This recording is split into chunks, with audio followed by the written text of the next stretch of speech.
শহীদ বুদ্ধিজীবী দিবসে জাতির শ্রেষ্ঠ সন্তানদের স্মরণ স্মৃতিসৌধে রাষ্ট্রপতি প্রধান উপদেষ্টা শ্রদ্ধা সর্বস্তরের মানুষের ঢল। দেশের শত্রুরা নতুন করে হত্যাকাণ্ডে মেতেছে মন্তব্য মির্জা ফখরুলের। অভ্যুত্থান নস্যাতে টার্গেট কিলিং এর অভিযোগ নাহিদের। গুলিবিদ্ধ হাদির অবস্থা এখনো আশঙ্কাজনক, মাথায় রয়ে গেছে গুলির অংশ। হামলায় ব্যবহৃত মোটরসাইকেল মালিক আটক। ডিজিএফআই এর গুমের মামলায় শেখ হাসিনা সহ ১৩ জনের বিরুদ্ধে অভিযোগ গঠন। আজ টিএফআই সেলের মামলার শুনানি। এবং দ্বিতীয় সপ্তাহে গড়ল থাইল্যান্ড কম্বোডিয়ার রক্তক্ষয়ী লড়াই। ১৫ সেনা সহ ২৫ জনের প্রাণহানি। পূর্বাঞ্চলে কারফিউ জারি।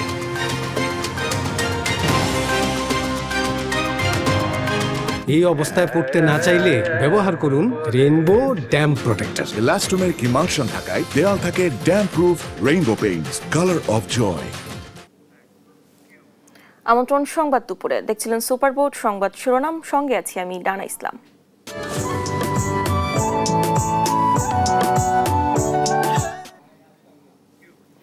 এবারে পুরো খবর। গভীর শ্রদ্ধা আর ভালোবাসায় শহীদ বুদ্ধিজীবীদের স্মরণ করছে জাতি। সকালে মিরপুরের শহীদ বুদ্ধিজীবী সমাধিসৌধে শ্রদ্ধা জানান রাষ্ট্রপতি মোহাম্মদ শাহাবুদ্দিন ও প্রধান উপদেষ্টা ডক্টর মোহাম্মদ ইউনূস। এ সময় আগামী নির্বাচনের মধ্য দিয়ে দেশের জনগণ নতুন বাংলাদেশ গঠন করবে বলে মন্তব্য করেন মুক্তিযুদ্ধ বিষয়ক উপদেষ্টা ফারুক আজম। পরে শ্রদ্ধা জানাতে নানা শ্রেণী পেশার মানুষের ঢল নামে স্মৃতিসৌধে। সাইফুর রিপনের প্রতিবেদন। ১৯৭১ সালের মহান মুক্তিযুদ্ধের শেষ সময়ে পাকিস্তানি হানাদার বাহিনী ও তাদের দোসরদের হাতে নির্মমভাবে নিহত জাতির শ্রেষ্ঠ সন্তানদের স্মরণে রোববার সকাল ৭টায় মিরপুর বুদ্ধিজীবী সমাধিস্থলে শ্রদ্ধা জানান রাষ্ট্রপতি মোহাম্মদ শাহাবুদ্দিন। শহীদ বেদিতে পুষ্পস্তবক অর্পণের পর কিছুক্ষণ নীরবে দাঁড়িয়ে থেকে শহীদদের প্রতি সম্মান প্রদর্শন করেন রাষ্ট্রপতি। এরপর সেখানে শ্রদ্ধা জানান অন্তর্বর্তী সরকারের প্রধান উপদেষ্টা ডক্টর মোহাম্মদ ইউনূস। শহীদদের স্মরণ করে তিনিও সেখানে কিছুক্ষণ নীরবে দাঁড়িয়ে থাকেন। বেজে ওঠে বিউগলের করুণ সুর।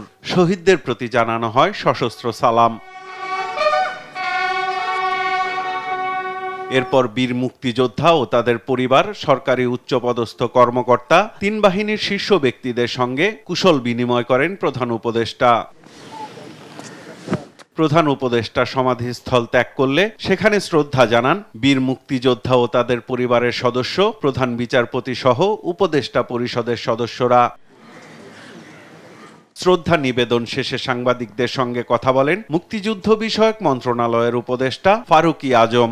সামনে তো একটা নির্বাচন আসছে, সেই নির্বাচনে জনগণ অংশ নেবে, আনন্দ উৎসবের সাথে অংশগ্রহণ করবে এবং তার পরবর্তী পর্যায়ে জনগণের মতামতের ভিত্তিতে যে সমস্ত সরকার আসবে বাংলাদেশে আগামী ভবিষ্যতে, তার জন্য একটা জুলাই সনদ হয়েছে, তারই ভিত্তিতে নতুন বাংলাদেশ গড়ে উঠবে। পরে সর্বস্তরের মানুষের শ্রদ্ধা নিবেদনের জন্য উন্মুক্ত করে দেয়া হয় মিরপুর শহীদ বুদ্ধিজীবী সমাধিস্থল। কখনো মেধা শূন্য করার অপচেষ্টা, কখনো রাজনৈতিক নেতৃত্ব শূন্য করার অপচেষ্টা, এমন নানা অপচেষ্টাকে মোকাবেলা করেই জন্মলগ্ন থেকেই এগিয়ে যাচ্ছে প্রিয় মাতৃভূমি বাংলাদেশ। সব ষড়যন্ত্রকে মোকাবেলা করে বিশ্ব দরবারে একদিন এদেশ নিজের স্থান করে নেবে, এমনটি প্রত্যাশা এখানে শ্রদ্ধা জানাতে আসা সব শ্রেণীর মানুষের। সাইফুল রিপন, দেশ টিভি, মিরপুর বুদ্ধিজীবী সমাধিস্থল, ঢাকা। রায়েরবাজার শহীদ বুদ্ধিজীবী স্মৃতিসৌধেও পুষ্পস্তবক অর্পণ করেছেন বিভিন্ন শ্রেণী পেশার মানুষ। দীর্ঘদিনও মুক্তিযুদ্ধের আকাঙ্ক্ষার দেশ গঠন না হওয়ায় আক্ষেপ জানান মুক্তিযোদ্ধারা। শহীদ বুদ্ধিজীবী দিবস পালনের ব্যবস্থাপনা নিয়েও ক্ষোভ জানান অনেকে। তারেক মাহমুদ সুজনের রিপোর্ট। স্মৃতিসৌধে জড়ো হয় নানা শ্রেণী পেশার মানুষ। জাতির শ্রেষ্ঠ সন্তানদের প্রতি শ্রদ্ধা জানিয়ে পুষ্পস্তবক অর্পণ করেন তারা। রোববার সকাল থেকে স্মৃতিসৌধে আসেন বিভিন্ন রাজনৈতিক দল, সামাজিক সাংস্কৃতিক সংগঠন ও শিক্ষা প্রতিষ্ঠানের শিক্ষক শিক্ষার্থীরা। আসেন বীর মুক্তিযোদ্ধারাও। অনেকের আক্ষেপ, দীর্ঘ সময়েও মুক্তিযুদ্ধের আকাঙ্ক্ষার দেশ গঠন হয়নি। বহু রক্তের বিনিময়ে এই দিনগুলো আমরা পেয়েছি এবং এই আজকের যে বাংলাদেশ, এই বাংলাদেশ যে পাইতে আমাদের কত রক্ত, কত জীবন দিতে হয়েছে এটা বলাই বাহুল্য। আমরা আমাদের যৌবন দিয়া, রক্ত দিয়া, প্রাণ দিয়া, আমাদের মা বোনের ইজ্জতের বিনিময়ে স্বাধীনতা এনে দিয়েছি। এখন এই দেশে স্বাধীনতা এনে দিয়েছি, এই দেশে এখন যৌবন যার, এই দেশ থেকে স্বাধীনতা বিরোধী চক্রকে নির্মূল করার শ্রেষ্ঠতম তার। রাজনৈতিক নেতারা বলেন, স্বাধীনতার 54 বছর পরও মুক্তিযোদ্ধাদের প্রত্যাশার তুলনায় প্রাপ্তি অনেক কম। শহীদ বুদ্ধিজীবী দিবস উদযাপনের ব্যবস্থাপনা নিয়েও ক্ষোভ জানান অনেকে। স্বাধীনতা যুদ্ধে আমাদের এদেশের সাহসী বীররা ঝাঁপিয়ে পড়েছিলেন, তারা যেই প্রত্যাশার জায়গা থেকে ঝাঁপিয়ে পড়েছিলেন সেখান থেকে প্রাপ্তির পরিমাণটা অনেক কম। আমাদের স্বাধীন বাংলাদেশে প্রত্যাশা ছিল, আমাদের বুদ্ধিজীবীরা যেভাবে আমাদের আজাদির স্বপ্ন দেখতো, নতুন বাংলাদেশের স্বপ্ন দেখতো, ইনসাফের স্বপ্ন দেখতো, স্বাধীন বাংলাদেশে ঠিক সেভাবে যারা বুদ্ধিজীবী হবে তারা সেই লিগাসি মেনটেন করবে। কিন্তু আমরা দেখতে পেয়েছি পরবর্তীতে কিছু বুদ্ধিজীবী তারা ফেসিবাদের পারপাস সার্ভ করেছে। গতবারও নানা জটিলতার মধ্যে আমরা দেখেছিলাম এখানে মাইক ছিল, প্রতিকৃতি থাকে সাধারণত বুদ্ধিজীবীদের, এবার দেখছি একেবারে শুনশান। এর আগে সকালে শ্রদ্ধা জানান মুক্তিযুদ্ধ বিষয়ক উপদেষ্টা ফারুকী আজম। বলেন, মুক্তিযুদ্ধের সঙ্গে গণ অভ্যুত্থানের কোনো বিরোধী নেই। আমরা তো ইতিহাস কোনোদিনই নষ্ট করতে পারি না, ইতিহাস কেউ পারে না নষ্ট করতে। ইতিহাস অতীতে ঘটে যাওয়া ঘটনা, সেটাকে না পিছনে গিয়ে কেউ নষ্ট করতে পারে, না আগামীতে কেউ সেটার অপব্যাখ্যা দিয়ে নষ্ট করতে পারে, এটা কখনো সম্ভব হয় না। মুক্তিযুদ্ধের স্মৃতি বিজড়িত স্থাপনাগুলো সংরক্ষণ ও সংস্কারের কথাও জানান উপদেষ্টা। স্থাপনাগুলা মুক্তিযুদ্ধের স্মৃতি বিজড়িত ক্ষতিগ্রস্ত হয়েছে, সেগুলি সব সংস্কার করা হচ্ছে। তারেক মাহমুদ সুজন, দেশ টিভি, ঢাকা। সব চক্রান্ত ব্যর্থ করে দেশের মানুষ গণতান্ত্রিক অগ্রযাত্রা অব্যাহত রাখবে বলে মন্তব্য করেছেন বিএনপির মহাসচিব মির্জা ফখরুল ইসলাম আলমগীর। আর নির্বাচন বানচাল ও অভ্যুত্থান নস্যাৎ করতে টার্গেট কিলিং হচ্ছে বলে অভিযোগ করেন এনসিপি আহ্বায়ক নাহিদ ইসলাম। গণতান্ত্রিক ব্যবস্থা প্রতিষ্ঠা করতে না পারাকে রাজনৈতিক ব্যর্থতা বলেও দাবি করেন বিভিন্ন দলের নেতারা। এ নিয়ে আরো জানাচ্ছেন সাইফুল রিপন। শহীদ বুদ্ধিজীবী দিবসে মিরপুরের শহীদ বুদ্ধিজীবী সমাধিস্থলে শ্রদ্ধা জানান বিভিন্ন রাজনৈতিক দলের নেতারা। এ সময় তারা বলেন, দেশকে সঠিক পথে পরিচালিত করতে তরুণদের সামনে সত্য ইতিহাস তুলে ধরতে হবে। সময় এসছে যে সময় বাংলাদেশকে বিনির্মাণ করবার জন্য, রাষ্ট্র কাঠামোর পুনর্বিন্যাস করবার জন্য সুযোগ তৈরি হয়েছে। এই সুযোগটা কাজে যদি লাগাতে পারি, আমরা মুক্তিযুদ্ধের মধ্য দিয়ে যে প্রত্যাশিত বাংলাদেশ যেটি আমরা গড়ে তুলতে পারিনি, সেটিকে এই সময়ে এসে গড়ে তোলবার একটা সুযোগ তৈরি হবে। জনগণ যাকে ভোট দিয়ে পার্লামেন্টে পাঠাবে তাদের নেতৃত্বে আমরা থাকবো আগামী 5 বছর। এই প্রতিজ্ঞা যদি আমরা নিতে পারি এবং তারপরে আবার নির্বাচনের মাধ্যমে সরকার পরিবর্তন হবে, যদি এই পদ্ধতিটা আমরা স্টাবলিশ করতে পারি, তাহলে গণতন্ত্রের মধ্য দিয়ে আজকের এই দেশটা সামনের দিকে এগিয়ে যাবে। সুষ্ঠু রাজনৈতিক ব্যবস্থা তৈরি করতে না পারার দায় নিয়েও কথা বলেন রাজনৈতিক নেতারা। কারণ রাজনীতি হয়ে গেছে প্রতিহিংসা, এই প্রতিহিংসার রাজনীতির কারণে এখানটায় বাংলাদেশে এই সমস্যা, এই সংকট থাকবে। যতক্ষণ পর্যন্ত এই প্রতিহিংসাটাকে আমরা নির্মূল না করতে পারবো, রাজনীতিটাকে বাদ প্রতিবাদের জায়গায় না নিয়ে যেতে পারবো, তখন পর্যন্ত এই সমস্যা থাকবেই। যদি সরকার আগামী নির্বাচনে জাতীয় পার্টির 14 দল ফ্যাসিবাদের দোসরদেরকে জায়গা দেয়, তাহলে এই সরকারের বিরুদ্ধে আমরা আন্দোলন করে তুলব। সমাধিস্থলে শ্রদ্ধা নিবেদন করে সাংবাদিকদের সঙ্গে কথা বলেন এনসিপির আহ্বায়ক নাহিদ ইসলাম। নির্বাচনকে বানচাল করার জন্য এবং গণ অভ্যুত্থানকে নস্যাৎ করার জন্য, গণ অভ্যুত্থানের যারা প্রতিচ্ছবি ছিল, যারা নায়ক ছিল, নেতা ছিল, যারা অংশগ্রহণকারী ছিল, তাদেরকে টার্গেট করে হত্যা করা হচ্ছে। আমাদের মধ্যে বিভক্তি থাকলে ফ্যাসিস্ট শক্তি সেটা থেকে সবচেয়ে বেশি সুবিধাপ্রাপ্ত হবে। ফলে আমরা চাই যে নির্বাচনের সুষ্ঠু পরিবেশ বজায় রেখে আমরা এই যে গণতন্ত্রের যাত্রা, সেই যাত্রাকে অব্যাহত রাখতে চাই। সব বাধা দূর করে গণতন্ত্র প্রতিষ্ঠা করা হবে বলে জানান বিএনপির স্থায়ী কমিটির সদস্য ডক্টর আব্দুল মঈন খান। ভিন্ন মতকে একটি গণতান্ত্রিক প্রক্রিয়ায় আমাদের ব্যবস্থাপনা করতে হবে, সেই বিশ্বাস আমি করি। যেহেতু আমি গণতন্ত্রে বিশ্বাস করি, সংযম রাখতে হবে, আমাদের ধৈর্য রাখতে হবে এবং আমাদের ভবিষ্যৎ যে লক্ষ্য, সেই লক্ষ্যে আমাদের স্থির থাকতে হবে। সেই লক্ষ্যটি আমি যেটা বিশ্বাস করি যে আমরা একটি গণতান্ত্রিক সমাজে বসবাস করতে চাই। বিএনপি মহাসচিব মির্জা ফখরুল ইসলাম আলমগীর বলেন, যত চক্রান্তই হোক দেশের মানুষ গণতন্ত্র প্রতিষ্ঠা করবেই। সমস্ত চক্রান্তকে ব্যর্থ করে দিয়ে এই দেশের মানুষ তাদের গণতান্ত্রিক যে অধিকার, সেই অধিকারকে প্রতিষ্ঠা করবে এবং আমরা বিশ্বাস করি যে যথাসময়ে সঠিক সময়ে নির্বাচন অনুষ্ঠানের মধ্যে দিয়ে গণতান্ত্রিক অগ্রযাত্রা অব্যাহত। সাইফুল রিপন, দেশ টিভি, ঢাকা। আওয়ামী আমলে গুমের মামলা নিয়ে কথা বলছেন প্রসিকিউটর গাজী MH তামিম। আমরা সরাসরি চলে যাচ্ছি সেখানে। টর্চার, নির্যাতন করা, আরেকটি হলো এনফোর্স ডিসঅ্যাপিয়ারেন্স, মানে গুম করে রাখা। এর যে কোনো একটি অপরাধের সাথে সংশ্লিষ্ট থাকলেই এই আইনের অধীনে তিনি অপরাধ করেছেন মর্মে গণ্য হবে। তো অ্যাবডাকশনের সময় উনি ছিলেন না, কিন্তু পরবর্তীতে যখন তাকে কনফাইন করে রাখা হয়েছে আয়না ঘরে অথবা গুম সংক্রান্ত যে কোনো সেলে, তখন কিন্তু ওনারা সেখানে দায়িত্বে ছিলেন, এটা ওনারা অস্বীকার করতে পারছেন না। অতএব ওনারা শুধু অ্যাবডাকশনের উপরে আর্গুমেন্ট করছেন, কনফাইনমেন্ট এবং টর্চারের উপরে ওনারা আর্গুমেন্ট করছেন না। প্রসিকিউশনের পক্ষ থেকে সেটাই দেখানো হয়েছে যে এই 4টি অপরাধের যে কোনো একটি সংগঠনের সম্পৃক্ততা থাকলেই আন্তর্জাতিক অপরাধ ট্রাইব্যুনাল আইনেই তিনি একজন অপরাধী হিসেবে গণ্য হবেন। সর্বশেষ কথা হলো যে এটা হলো চার্জ হিয়ারিং স্টেজ, এখানে সত্য বা মিথ্যা নিরূপণ করার কোনো সুযোগ নেই।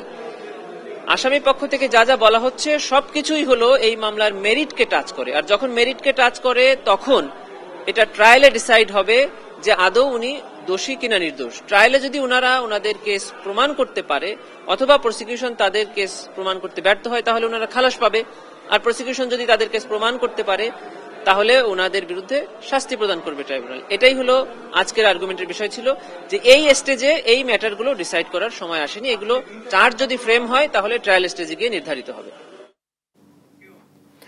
আওয়ামী আমলের গুমের মামলা নিয়ে কথা বলছিলেন প্রসিকিউটর গাজী MH তামিম। আমরা এতক্ষণ সরাসরি যুক্ত ছিলাম সেখানে। রাজধানী এভারকেয়ার হাসপাতালে চিকিৎসাধীন গুলিবিদ্ধ শরীফ ওসমান হাদির সার্বিক পরিস্থিতি অত্যন্ত আশঙ্কাজনক। তার ব্রেনের অবস্থা অপরিবর্তিত বলে জানান ঢাকা মেডিকেল কলেজের নিউরো সার্জারি বিভাগের চিকিৎসক ডাক্তার আব্দুল আহাদ। তিনি জানান অক্সিজেন স্বল্পতা বেড়েছে, ব্রেনে রক্ত জমাট বেঁধে আছে, তবে কিডনি কাজ করছে, অন্যান্য অর্গান লাইফ সাপোর্টে আছে বলেও জানান এই চিকিৎসক। তার যে শারীরিক পরিস্থিতি সেটা আশঙ্কাজনক যেরকম ছিল সেটা অপরিবর্তিত রয়েছে, এবং তার যে ব্রেইনে ইনজুরি ছিল আমরা ঢাকা মেডিকেল কলেজে অপারেশন করেছিলাম, এবং আজকে সকালে তার রিপিট সিটি স্ক্যান হয়েছে, এবং সিটি স্ক্যানে আমরা দেখেছি যে তার ব্রেনের যে কন্ডিশনটা সেটা অপরিবর্তিত রয়েছে। বুলেটটা রাইট সাইড দিয়ে ঢুকে গিয়ে বাম সাইড দিয়ে বের হয়ে গেছে, টেম্পোরাল রিজন দিয়ে বুলেটের ফ্রেগমেন্ট আমরা একটা কাভার শেল সেটা পেয়েছি অপারেশনের সময়, এবং একটা অংশ তার ব্রেন স্টেমের মধ্যে রয়ে গিয়েছে। দর্শক, ওসমান হাদির চিকিৎসার সবশেষ খবর জানাতে সরাসরি যুক্ত হচ্ছেন সহকর্মী আলভি রায়হান। আলভি, হাদির শারীরিক অবস্থা নিয়ে আর কি জানেন চিকিৎসকরা? সার্বিক অবস্থা আমাদেরকে জানাবেন। ধন্যবাদ ডানা আপনাকে। আমি এই মুহূর্তে দাঁড়িয়ে আছি রাজধানীর এভারকেয়ার হাসপাতালে, যেখানে কিছুক্ষণ আগে কিন্তু ওসমান হাদিকে নিয়ে তার শারীরিক অবস্থার উপরে ঢাকা মেডিকেলের নিউ সার্জন ডাক্তার আব্দুল আহাদ তিনি আমাদেরকে একটি ব্রিফ করেছেন। সেখানে জানিয়েছেন তার অবস্থা এখনও আশঙ্কাজনক রয়েছে, তার ব্রেনের কন্ডিশন অপরিবর্তিত রয়েছে, অক্সিজেনের মাত্রা কিছুটা বেড়ে গেছে, এজন্য তার অবস্থা এখনও আশঙ্কাজনক রয়েছে, ব্রেনের রক্ত জমাট বেঁধে আছে, তবে কিডনির ফাংশন কিন্তু এখনও কাজ করছে বলে তিনি আমাদেরকে জানিয়েছেন। তিনি আরেকটি ব্যাপার জানিয়েছেন যে তার মাথায় যে গুলি করা হয়েছে, অর্থাৎ বুলেটটি তার মাথার ডান পাশ দিয়ে ঢুকে বাঁ পাশ দিয়ে কিন্তু বের হয়ে গেছে। সার্জারির মাধ্যমে কিছুটা বের করতে পারলেও কিন্তু তার মাথায় কিছুটা বুলেটের অংশ রয়ে গেছে, এমনটি তিনি আমাদেরকে জানিয়েছেন। এছাড়া তিনি আরেকটি ব্যাপার আমাদেরকে জানিয়েছেন যে তার শারীরিক অবস্থা স্থিতিশীল রয়েছে। যদি তার পরিবার চায় যে বিদেশে নিতে, তাহলে তারা এখন বিদেশে নিয়ে যেতে পারেন। তার কন্ডিশন এখন আগের মতো রয়েছে, কোনো পরিবর্তন হয়নি এখন পর্যন্ত। তবে তার অন্যান্য যে অর্গানগুলো রয়েছে সেগুলো সবই কিন্তু এখন পর্যন্ত লাইফ সাপোর্টে রয়েছে। গত শুক্রবার জুমার নামাজের পরেই তার সাথে কিন্তু এমন অনাকাঙ্ক্ষিত ঘটনাটি ঘটেছে, এবং প্রথমেই তিনি ঢাকা মেডিকেল কলেজ হাসপাতালে ভর্তি হন। সেখান থেকে উন্নত চিকিৎসার জন্য ঢাকার এভারকেয়ার হাসপাতালে নিয়ে আসা হয়েছে। তারপর থেকে তিনি এখানে চিকিৎসাধীন রয়েছেন। এই ছিল আমার কাছে ঢাকার এভারকেয়ার হাসপাতাল থেকে সর্বশেষ তথ্য। আলভি, ধন্যবাদ আপনাকে। হাদির শারীরিক অবস্থা নিয়ে জানাতে রাজধানী এভারকেয়ার হাসপাতাল থেকে যুক্ত ছিলেন আমাদের সহকর্মী। ওসমান হাদির ওপর হামলায় ব্যবহৃত মোটরসাইকেলের নম্বর প্লেটের সূত্র ধরে একজনকে গ্রেফতার করেছে পুলিশ। শনিবার রাতে মোহাম্মদপুর থেকে মোটরসাইকেল মালিক আব্দুল হান্নানকে গ্রেফতার করা হয়। এ তথ্য জানান ডিএমপির উপপুলিশ কমিশনার তালিবুর রহমান। ভোটের মাঠের প্রার্থীদের নিরাপত্তার বিষয়টি গুরুত্ব দেওয়া হচ্ছে জানিয়ে রাজধানীর আইন শৃঙ্খলা পরিস্থিতি স্বাভাবিক রাখতে চেকপোস্ট টহল বাড়ানো হয়েছে বলেও জানান তিনি। এ নিয়ে আরো জানাচ্ছেন এনআই নাহিদ। শুক্রবার দুপুরে রাজধানীর পুরানা পল্টনের বক্স কালভার্ট এলাকায় ইনকিলাব মঞ্চের মুখপাত্র ও ঢাকা ৮ আসনের স্বতন্ত্র প্রার্থী ওসমান হাদির মাথায় গুলি করে গুরুতর আহত করা হয়। সিসিটিভি ফুটেজে দেখা যায় ব্যাটারি চালিত রিকশায় থাকা হাদিকে গুলি করে দুই মোটরসাইকেল আরোহী দ্রুত ঘটনাস্থল থেকে পালিয়ে যাচ্ছেন। রোববার সকালে ডিএমপির মিডিয়া সেন্টারে ওসমান হাদির উপর হামলার ঘটনায় সাংবাদিকদের সঙ্গে কথা বলেন ডিএমপির মিডিয়া অ্যান্ড পাবলিক রিলেশনসের উপপুলিশ কমিশনার মোহাম্মদ তালেবুর রহমান। ডিএমপির এ কর্মকর্তা জানান, ওসমান হাদির উপর হামলায় ব্যবহৃত মোটরসাইকেলটির নম্বর প্লেটের সূত্র ধরে শনিবার রাতে মোহাম্মদপুর থেকে মোটরসাইকেল মালিক আব্দুল হান্নানকে গ্রেপ্তার করা হয়েছে। ঘটনাস্থলের আশেপাশে সিসিটিভি ফুটেজ বিশ্লেষণ করে মোহাম্মদ আব্দুল হান্নান নামে এক ব্যক্তিকে র্যাব কর্তৃক পল্টন থানায় হস্তান্তর করা হয়েছে এবং একটা মোটরসাইকেলের নাম্বার প্লেট উল্লেখ করা হয়েছে। আমরা এই বিষয়টা তদন্ত করে দেখছি তার কোনো সংশ্লিষ্টতা আছে কিনা। অপরাধীরা পালিয়ে গেছে কিনা এমন কোনো তথ্য জানা নেই বলেও জানান তিনি। প্রধান সন্দেহভাজন যিনি, তাকে সিসিটিভি ফুটেজ বিশ্লেষণ করে শনাক্ত করা হচ্ছে এবং এর সাথে আরও কারা কারা জড়িত আছে সেই তাদের বিষয়েও কাজ করছি আমরা। বিভিন্ন তথ্যসূত্র থেকে প্রাপ্ত যে তথ্যগুলো সেগুলো আমরা বিশ্লেষণ করছি। আদৌ আসলে তার যে আপনি বলেছেন সীমান্ত পাড়ি দেওয়ার কথা, এই সংক্রান্ত তথ্য এই মুহূর্তে আমাদের কাছে নেই, তবে আমরা চেষ্টা করছি, সম্ভাব্য সব জায়গায় অভিযান পরিচালনা করা হচ্ছে এবং আমাদের গোয়েন্দারাও তৎপর রয়েছে। এ ঘটনায় আহত ব্যক্তির পরিবারের কেউ এখনো থানায় মামলা করেনি। ওসমান হাদিকে গুলি করা অপরাধীদের গ্রেপ্তারের সর্বোচ্চ চেষ্টা করা হচ্ছে বলে জানান ডিএমপির এ কর্মকর্তা। NI নাহিদ, দেশ টিভি, ঢাকা।